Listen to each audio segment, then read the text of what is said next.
สวัสดีครับบัดซันมาค่ำกับเป็นมือใหม่เนาะอยากมาเราประสบการณ์การเล่นไก่เนาะคันจิเว้าลงเลี้ยวเพิ่นก็บ่ให้เว้าต้องเว้าลง YouTube นะครับเนาะบัดฝนค่ำสิมาเล่าเรื่องการเล่นไก่หรือการฟิตไก่เฮ็ดไก่เบิ่งไก่นะครับนะสำหรับบ้านนอกเฮาเนาะที่เขาไปฟัง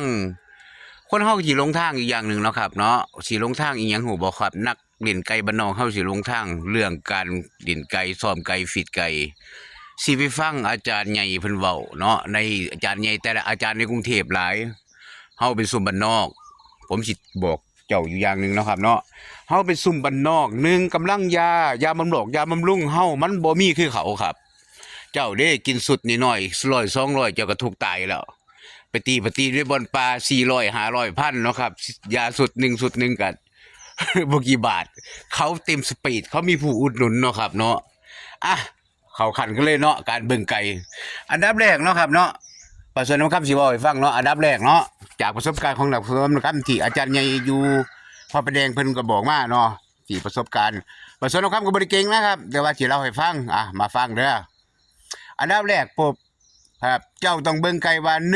1เอาไก่มาเตะพะเตอเลยครับยกแรกไก่ใหม่เลยเนาะใส่เข้าไปเลย เจ้าต้องเบิ่งแข่งนะ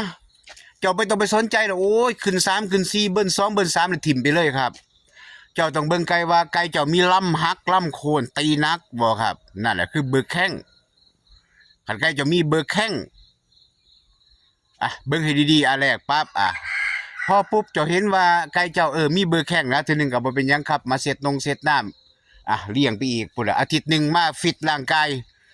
เสร็จน้ำไปเพิ่นพักเนาะอาทิตย์นึงฟิตร่างกายโดดทั้ง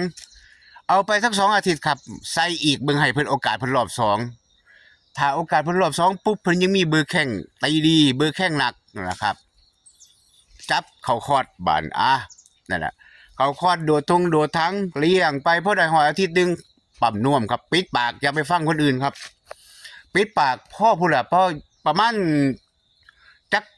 17 15 16นาทีหลังครับเปิดปากทีนี้เปิดปากให้เพิ่นยิบเพิ่นยังเนี่ยให้เพิ่นอันนั้นปุ๊บให้เพิ่นลีลาจัก5 นาทีพอแล้วปุ๊บก็มาเข้าคอร์สนะครับเช้ามาอีกมื้อนึงพักก็คนเฮาเนาะออกกำลังกายตีกันบ่นึงนักก็ต้องให้เพิ่นพักอยู่มื้อนึงครับ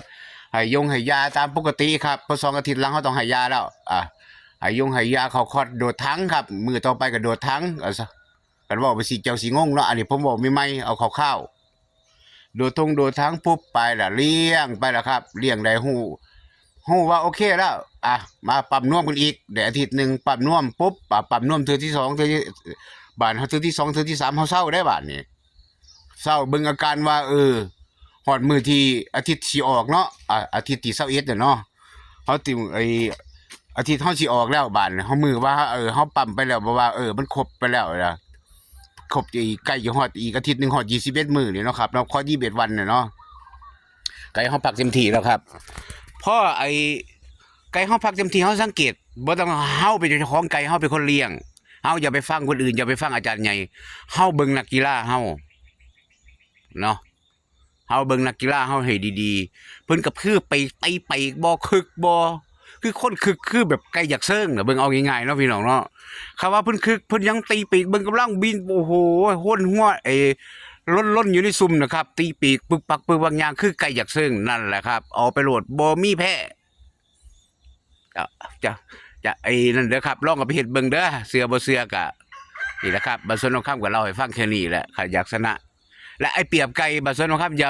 สิบอกอีกอย่างนึงเด้ออย่าไปหาตีกับไก่บ่เก่งครับ